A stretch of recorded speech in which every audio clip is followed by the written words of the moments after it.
it be? Is it going to be the same thing you guys always just seem to beg for more of? Yes, it is, which is why you should subscribe to the channel, because I do give you what you're seeking. That is right, it is more of Le Viper, as he is known by Marine Lord and all the French people. But there is no Marine Lord in this one.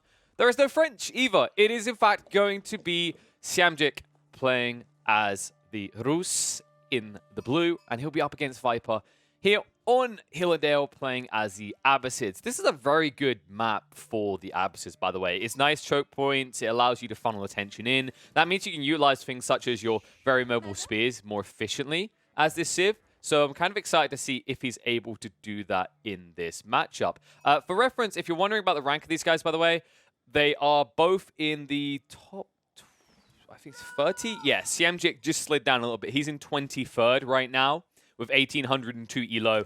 Meanwhile, Viper up in 18th, 1,839 elo at the time of recording. 317 games on Viper and 435 on Siamjik. Siamjik has been grinding fairly well, and he is, I believe, a known player, if I recall correctly. I have happened upon him in other replays. I believe he's been trying to make a name for himself. I don't know if he came across from StarCraft. If someone knows exactly where Siamjik came from, be sure to hit me up in the comments and let me know, because I can't seem to find any history for this guy.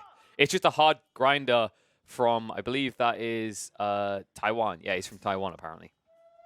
So that's always cool to see. I actually like seeing the Asian community starting to like bump up the rankings. So I do feel like in a lot of ways, when I watch the AoE 4 leaderboards, at least right now, the game is incredibly like European and American top heavy, right? There isn't that many Asians in the mix at all, right? You've got probably as many Australians as you've got people from China, Japan, Vietnam, and all the like the mainland Asian countries combined. So it's always nice to see new names cropping up, because it's an unfamiliar feeling. I mean, I come from other games where the Chinese community are quite dominant, and they are renowned for, you know, besting a lot of the top teams in the world and regularly taking like the World Cup equivalent. But here in AoE 4 so far, especially when you look at the tournament scene, although we've only had a few, I know, we haven't really seen any impressive showing out of the Asian community. I feel like most of the time when I'm looking at the top 8, it's just Europeans, almost all Europeans, with 1 or 2 Americans, maybe a South American snuck in alongside it. So let's see if he can actually trounce the ace, right? The tier 1 top earner in Age of Empires, in the history of Age of Empires, in fact, Viper himself. And Viper will be opening up that eco wing, as we do usually see out of the Abbasids. Meanwhile, on the other side, Siamjik should be up a few scouts. Not many, actually. Only 3 out so far. He stemmed the rate at which he's producing them. He wanted to get a little bit quicker on the time on the Golden Gate. But he does need to ramp up the scout production now. If we look at the numbers, I'm pretty sure it's just 3. Yeah, 3 total. And they are split up giving vision. Unless Siamjik is planning to diversify, shall we say, unless he's planning to do something completely off the cusp and different to what we're used to seeing, which would be, you know, the eco boom off the back of deer gathering. I'd be game for that, though. I wouldn't be against seeing something a little bit more innovative, because, quite frankly, we've seen that people can win with horse archer spam time and time again. It kind of gets old. Yes, it's strong, but if you're at the top of the leaderboards, experiment a bit, right? Because it's all good that you got to the top of the leaderboards now, and, you know, you're holding in the top 20, top 30. But what's going to happen when the new tournament comes up? What's going to happen when the next big deal happens, like, for example, in January, when there's a $20,000 prize pool tournament? And you go in, and all you know how to do is Rus, and Rus gets banned out, and even if it doesn't, people figured out how to counter it, right? That's where the experimenters are always going to be ahead of you, right? You've got the people like Marine Lord, who has, you know, 2 accounts in the top 10. The Muslim, I always have to give a shout out to this lad. I'm actually a really big fan. I love the grind, and I love the commitment to evolving. This guy sunk almost just out of the top 100 off the back of experimentation, and already has bounced back to move up to 6th place on the leaderboards just before Christmas with 1,919 elo rating and 723 games played. So he's proof that you can experiment and you can still exceed expectations. So we'll see if he does, but right now, I'm not holding my breath. I am kind of just anticipating that we're going to have your standardized Rus play here. We'll see in a sec, won't we? Because Siamjik, he's just shy of the gold he needs. Oh, and he's moving people across the deer. This is not efficient. Okay, he should be able to start researching it now, but this is not really the right play. This is such a long walkover. You didn't get wheelbarrow either, so you're not really getting any efficiency value here. Tech ups are more or less like matched when you kind of stretch the imagination and think about the fact that like the Abysses can't inflate their timings at all. So overall, you're very happy with this if you're Viper. I think he denied a decent amount of the bounty as well. 210 in the end for Siamjik. So he's still got a decent chunk of the cheddar on the table. And it looks like he's going to sneak a few of the wolves as well as move over to his opponent's deer. So just looking to drag them back, knowing that he's up against an Abyssid player, not expecting the Abyssid player to go for pro scouts. And that's an interesting thought as well. The Viper, he could have went for pro scouts. Look, he did drop a stable. He has already got 2 scouts out, but instead he's going to get the wheelbarrow tech and he's just going to prioritize the berries. So interesting choice here. I think you make this choice when you're up against Rus as well as the Mongols, the Chinese, just because you're playing from behind, right? He already has amassed the scouts. You're not going to be able to match. But what you can do is this, and I love this move out of Viper. He's moving into the Horseman. So he wants to punish the scouts as they try to gather. This is a much better play. It delays the timings on Siamjik a bit, right? Because he'll be spending food to replace his scout army to gather up the carcasses. And it's never a guaranteed deal to just return those goodies to base. This first load will, at least. As you can see, he's already securing it. Scouts moving across the eyeball up for Viper. And in the back, this scout is going to be very slowly chased down by the horseman. It does take what feels like a lifetime, remember, because the scouts, they do heal. I think it's every 3 seconds, I want to say, they get 1 health back. It's something like that. You can see it's quite slow. But with 9 damage, you will eventually be able to kill off the scout, and especially with 2 horsemen here now. So he should be able to get these horsemen in position to prevent the second return. So if Siamjik gets greedy and he runs over to try and steal the deers from his opponent's side of the map, he's going to get punished. So I hope Siamjik, for his sake, only chooses to pick up carcasses near his base. But look at this. Viper already in position to try and make this harder. Won't have the forces just yet. Yeah, there you go. That's 60 food just wasted, right? Because Siamjik, I mean, he could not replace this, but you can already see he's queuing more scouts. And he drops the stable as well. Okay, this is different. We never see this. We actually never see a stable. We've seen... more recently, we've seen racks on occasion to try and deter early onset aggression from Mongol players especially, but we don't see stables being dropped by Rus players. They have no use for it, right? Because knights have fallen out of favor. These Rus players never go for it, and if you need scouts, well, that's what hunting cabin's for, right? And if you need them even quicker, just build a second hunting cabin, because that's still only a third of the cost of a stable, and you'll get that passive treacle of gold. So overall, just a play that's always avoided by the Rus players since, I want to say, the first 2 weeks. Maybe in the first 2 weeks, we saw a lot of early night spamming, just because that was meta. And then those people who enjoyed that, who had a fetish for riding horses and lancing in poor villages, they shifted their attention. They became French fetishists all of a sudden. So here we go. 5 horsemen here. It's going to slow this down a decent amount. He's not even prioritizing the horsemen attacking him. He just wants to get the scouts, but you can see the cluster is not good for him. Not able to move past them. So he at least pins them in, though. Oh, okay, Siamjik is going to lose these horsemen. So this is evening it up for Viper. This is making it more worthwhile, right? He sniped 1 scout so far. He got rid of 2 horsemen. He invested in 5 horsemen, but he hasn't even lost 1 yet. And he can still guard this and maybe stab 1 or 2 of the scouts out when they come out again. So not really the end of the world for him.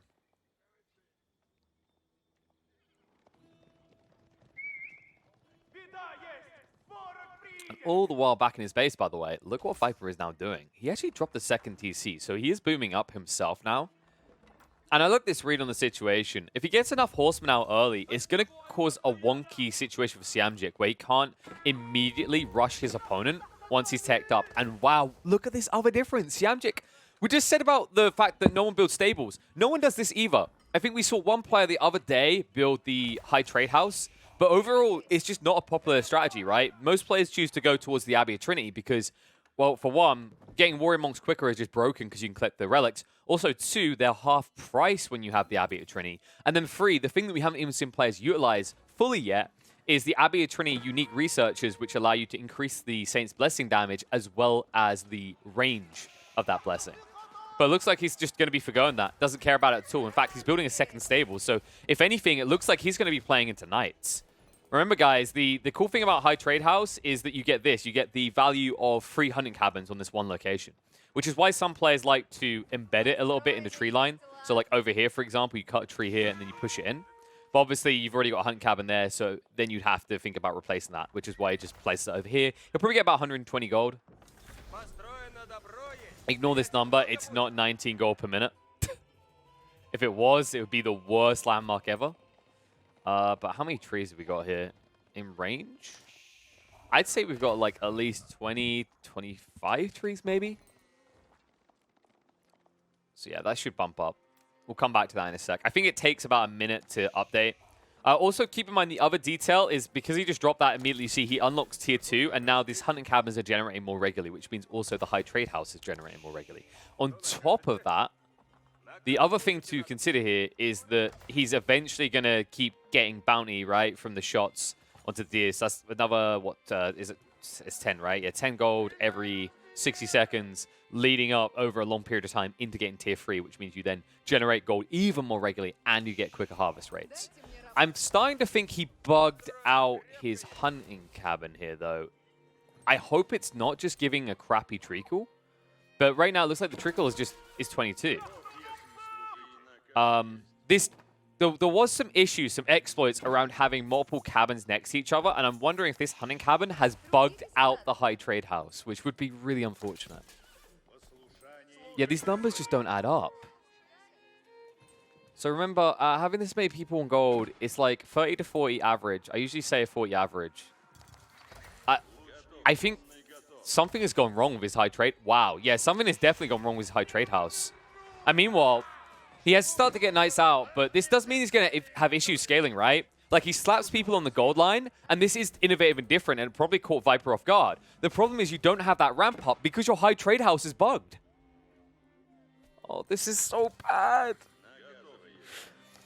Oh, I feel bad for him. I'm certain. I'm actually certain it's not working correctly. It just does. The numbers don't make sense.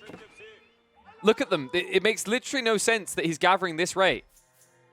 I can't believe this happened. Oh, guys, this game has been out over a month. We've gone up and down with Roos. There's always some sort of bug and exploit. Most of the time, it benefits them. But this time, we're seeing one that works against them. And if you want more reasons not to build, or you want more reasons why you should be building Abbey of Trinity, here's your #1 reason. This doesn't even work correctly. That's so frustrating. Horse Archer is now coming out. So Siamjik, he is at least showing a bit of versatility, mixing the Horse Archers and the Knights. I do like this shift in the meta. I think it's a very powerful one.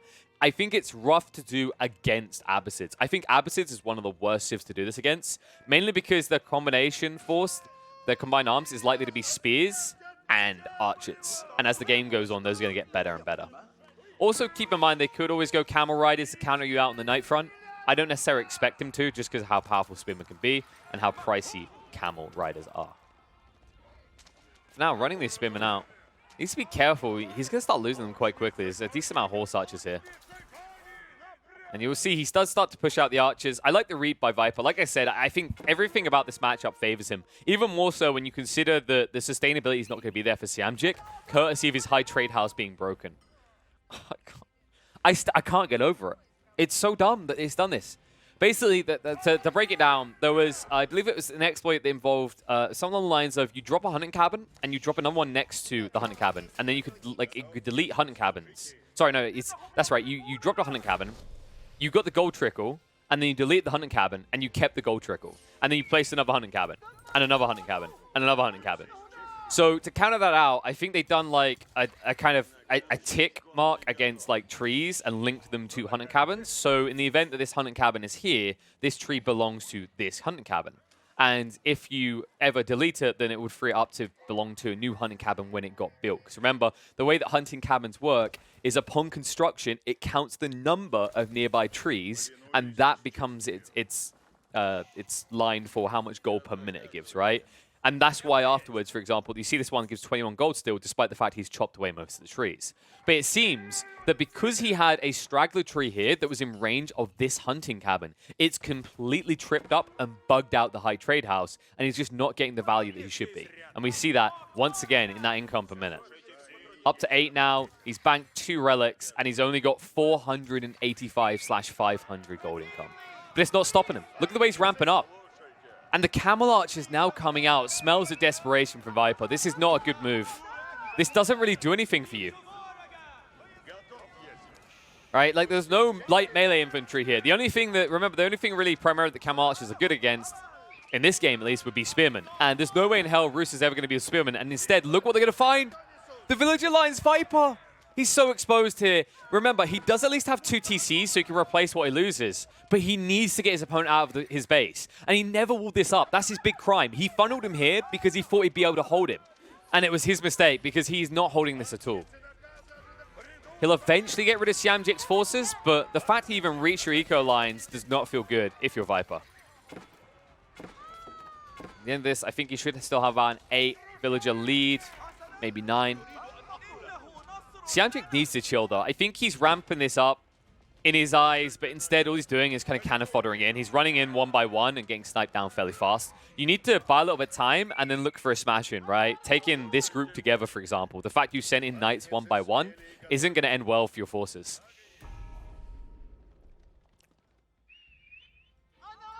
Meanwhile, scouts keeping eyeballs on what's happening. As a 4th relic is now going to be banked for Siamjik. This is what I'm talking about. This is more balanced for the monks. 40 food and 200 gold. 20 food and 100 gold was absurd. And like I said, if he'd actually just done that instead of this cursed high trade house, think how much better off he'd be right now. I think about the success he's having in this composition right now, folks. I'd say in ways because of the way he used the high trade house, and not necessarily a fault of his own, more the bugs that come with it, right? He's playing this iteration of Roos suboptimally. And yet he's still turning the screws on Viper in this matchup because he made a composition of both Knights and Horse Archers. Pay attention, lads. You can't just push Horse Archers non-stop and expect to win games. Yeah, like, you know, if you play the numbers game, maybe you win 5% more than you're losing. But overall, against good players, once you get up to those high numbers, when you're dealing with some of the best in the game, they've started to wise up to how to deal with this aggression. And they are offsetting it, forcing a later situation, and then forcing you to be the one to GG out because you never gave yourself a way of following through on what you started. Horse Archers are great for raiding. They're terrible for sustained damage, though. You put a dent in the economy, but you never destroy the economy, right? You never destroy the buildings. And that's usually the problem. So was it going to fall? Doesn't want to push into the Camel Archers just yet. The hesitation, remember, the reason, by the way, that Viper got these is although they don't get the bonus damage, what they are allowing him to do is decrease the damage to the entirety of the Roos forces here, right? I know I criticize this a lot. I do think that the Camel Archers are wonky and maybe they weren't worth it en masse, but I think the issue for Viper is because he's up against a mobile force, he needs a mobile force. And because his opponent is only spamming horsemen, or rather, not horsemen, horse units, right? Knights and horse archers. The camels are insanely valuable because, remember, they come with this aura, the camel unease. It causes cavalry units nearby to do 20% less damage, which means these knights and these horse archers cannot trade well individually with these superior camel archers. In fact, watch. When they get close, watch what happens to the damage. 29, now down to 19 with the swords out. 10 damage on the horse archers. Meanwhile, the camel archers with 210 health have 14 damage. But he does need a few spears in the mix. That would be the preference. You need a way of buffering back the knights, because remember, you have no armor piercing. That's one of your big issues here. Either get your hands on some spears or get your hands on some crossbowmen, because you're just running for the high hills every time when the knights show up. And also, keep in mind, it's going to be harder to get through Siamjik's troops now. He did get the boys' fortitude, so he tanked them up even more. And once again, harassing onto the eco lines, going to snipe out a few villages. Not enough room to garrison them all. So he's going to lose the surplus. He's going to run the gold line away in the meantime. Viper up to 12 of these camel archers. Only 2 knights left. That's where the horse archers have to run away. And that's the deal, right? Viper, every time he gets through the knight line, that's when he repulses his opponent away. That's when he pushes against him and he starts to strike hard into that horse archer line. But if there's ever knights here, that's every time that Viper has to retreat. Oh, yeah, there you go. Slice in again. And the death cries, good lord. Never able to build this force up. I feel like Siamjik is slowly winning this. You're noticing the numbers, right, folks? Let's say we're on the home field, we're 8 camel archers. Now we're up to 16 horse archers with more knights trickling in. Every time this attack happens, Siamjik leaves and he has 1 or 2 extra horse archers next time he comes. Meanwhile, Viper is never getting past that threshold of maybe 10, 12 max, I think is the maximum amount of camel archers we've seen. There you go, backs away again. He's sniping villages as well, by the way. So even if he stays here and loses a few horse archers, he's hitting into the economy once more. And now the difference, Siamjik, only 10 behind Viper, but remember, Siamjik, he banked all 5 of the relics. That's 500 gold per minute. And that's why he's able to sustain the Knight output now. In fact, he could even ramp it up further. And especially with the second TC now being dropped, he's going to be ready to shift over into a farming economy here in the safety of the Hill and Dale, and then he'll be able to boom out with more Horse Archers and Knights than he's currently pushing. And that is exactly why Viper does this. He shifts out. He realizes he can't hold the choke anymore. He needs to keep in place to buy him time. But remember that time is a finite resource here on Hill and Dale. Because if you stay on your high ground, if you refuse to budge and push out, you are denying yourself a huge chunk of the resources on the map. Remember, you only start with 2 gold veins in your base. The majority being out in the center, right?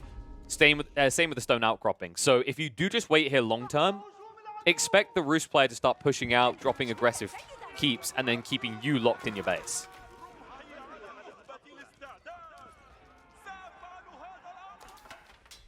Viper, what are the numbers looking like right now? Surplus food, barely anyone working on the gold. Remember, he has little need for gold, considering the Camel Archers only cost food and wood. So he's basically playing the Roost game, right?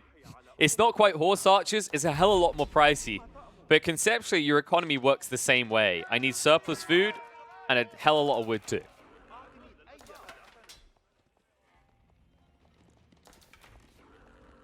Now with the Ford Siege Workshop, Mangonels in this situation could make short work of these troops. Remember, these Camel Archers do not have great resistance, right? They're light units, so they're not heavily armored. They definitely feel the pummeling of a Mangonel. And there it is, already being queued up. Dropping the Wooden Fortresses as well, next to Sacred Sites. Gives him zonal control. And we said this was going to happen, right? This is the problem. When you're in Hill and Dale and you're pinned in your base, your opponent can just do this to you. He can take control of the center, and it's not just for those sacred sites, it's for all those valuable resource deposits as well. And considering you play around these choke points, keep in mind that gives easy funnel points for the Roost player to defend at, right? Dropping keeps, dropping walls, slowing you down. And with a mobile force of cavalry, he should be able to easily respond after he has those initial defenses in place, right? If you try and raid on the left and there's a keep here and there's some walls, he'll be able to move across before you break out of that. Viper. One thing he at least saves on, the way he can budget his resources a bit better, in fairness, is that the opposites, they don't have to get those siege workshops, remember. Mangonels can be built out in the field. You don't have to worry about these pesky techs coming into play until Imperial Age, right? Outside of Greased Axles, I still think Greased Axles, there's a lot of games I see it just being ignored, and it's such a big deal. It's a game breaker, right? It totally turns the game. So movement out. More Mangonels being built once the Wooden Fortress gone. And the cavalry are coming in for the backstab. Mangonels getting in position in the meantime as well. Siamjik hasn't revealed the cavalry line just yet. He's ready to ride in from the back like Gandalf in the second movie. He's sneaking in the best he can before being seen. Here it comes. Knights moving across. Camel Archers in retreat. Mangonel shots in. Good damage. Whiffs on the second shot, not hard enough here. So the Horse Archer army is going to live. Knights move in, stabbed down by the spears quickly. The spears are all but gone from the Horse Archers, though. The Mangonels now moving up from Siamjik to try and clean up the Camel Archers. Mangonels are now gone from Viper. Viper will fall back into the choke point, onto the high ground. Still decent amount of Knights here. Good split from the Horse Archers, chasing him once more. And the retreat's going to come out from Viper. Good attempt, but he cannot force this any longer. And this time, when he comes back, he'll be looking to come back with Springles. He's building them up. But we're seeing the problem, right? We're seeing the issue here. Against Horse Archers and Knights, having Spears as your solution with Camel Archers gets wonky when you consider how expensive the Camel Archers are. They're slowing down the rate at which you can push out these Spearmen and possibly any other unit, right? And we're seeing him now up the rate at which he'll get Spears out because he understands that in these fights, they are the true cannon fodder. They are burnt and spent within the first 10 seconds, especially with Mangonels in play. And more importantly, he needs these Spearmen at all times to be able to build out in the field. Because if you're playing the Abbasids, another thing that feels wonky about them, like I said, with the Camel Archers, the reason he went for it is because it's mobile, right? But when you play the Abbasids, one of the biggest weaknesses to remember is that the Camel Archers cannot build in the field, right? These lads can build Springles, they can build Mangonels, they can go along, and they can do what I call the Siege Crawl, right? Where you slowly move forward, you win a battle, you replace your siege weapons, you keep on pushing, you never have to fall back or rely on a faraway siege workshop to replenish your supplies. The problem is that Camel Archers don't do this, so you're not even playing into your strength, and it means that unless you have this Spearman at the end of a fight, you're not going to be able to leverage another fight off the back of that instantly. Squirrel's moving out.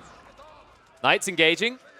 Camel Archers standing their ground, And now the Spearmen are getting in range, but the Knights are distracting the Camel Archers, and that's giving the edge to the Horse Archers right now. The Mangonels, the wraparound, forcing Viper back. Heavy damage done. Spearmen are now going to fire upon them. But the snipe out from the Horse Archers is quite fast here. The Nightline is gone, though, and Viper is evening this up now. These Camel Archers are just too damn tanky, doubling up the health of the Horse Archers exactly, as well as outdoing their damage. And with Spearmen still in the mix, it looks like Siamjik is going to lose his army. And this is the crime of not switching. Siamjik, he continued to push out, right? It was Knights, it was Horse Archers, nothing else. And now he's paying the price for it. And you have to imagine, how different could this game be looking right now if he'd maybe pushed out just some normie archers, right? More regularly and a little bit cheaper. But Siamjik, I think he was getting close to his pop cap and he felt confident about the composition. But now we see the crimes of his gluttony, right? Also, the fact that he didn't bring in Warrior Monks. I don't think we saw any Warrior Monks striking in there. Huge mistake. If you have Warrior Monks, you should always be putting them in the fight. And even if you lose them, I know they're expensive at 200 food and 40 gold. But my god, do they offer a lot with the Saint's Blessing, remember. An extra 1 armor as well as the extra +1 damage to 50+ units is a crazy booster to your overall damage. And in fact, he can make it even better if he wanted to, right? You can take the Blessing Duration, which means even if your Monk dies in the first volley, as long as he stabs once, you're getting that buff for a very long time. There we go. This time, Battering Rams for Viper. Viper budgeting so well. It has to be highlighted what an amazing job he's doing at sustaining his output and never draining his limited resources, right? Because although he won that fight, although he pushed Siamjik back, there is no denying the fact that Siamjik still controls the majority of the map. And he has limited access to these gold veins, right? In fact, he has actually got 3 in his base. Turns out this wasn't a 2 spawn, it was a 3 spawn. But even if he has these 3, look, he hasn't even drained this one yet. He's still got over 2,000 left in the big gold vein. So he's budgeting himself very effectively, mainly only using food and wood. And wood is becoming a limiting factor, mind you. He's about to run out of tree line soon, which is why he expands onto the right. And this is the value of that second TC, right? It allows him to take bigger risk with his village account. And still building Battering Rams. Battering Rams is very efficient on the pop cap right now. Look, you can see Viper's closing on in on the max. But remember, these Battering Rams, they got buffed in some ways. Yes, they got nerfed on the health, and the numbers got shifted around, so they're not as great for early siege rushes. But Viper is utilizing something we don't see many players do, which is mid-late game Battering Rams. They're incredible at this stage in the game because they used to take up 3 pop cap, now they only take up 1. And that's what makes them so valuable. In conjunction with the fact that you're up against Mangonels. And what's happening to your spears every time? Well, they're kind of getting pummeled instantly. Great thing you can do with the Battering Rams is you can garrison inside. It's something we didn't really see used as often because in the early days, obviously, it was just about TC rushing and the TC couldn't force attention on anything but the Battering Ram. But those days have changed. And now this late game situation up against the Mangonels, being able to garrison your front line with Spearmen could make the difference and allow you to just overwhelm your opponent when they least expect it. Camel Arch is moving out. Sacred Site cap is going to be a fail for the moment for Viper, but with the Knights having to run away, it looks like he'll still get his hands on this one. And now the Battering Rams are moving out. And the Springald Army as well, 9 of them here. So many workers. It looks like Viper, yeah, he's going to go for the keep drop. This is very aggressive, but it might catch Siamjik off guard with this many villagers building into it. Now the Springals move in. 1 trip down already. Battering Rams riding on in. Camel Archers now moving across. They're slow to the fight, though. And the Horse Archers, they're prioritizing the villages, but the villages, there's just so many of them. I don't see how you get through them in time before the keep goes down.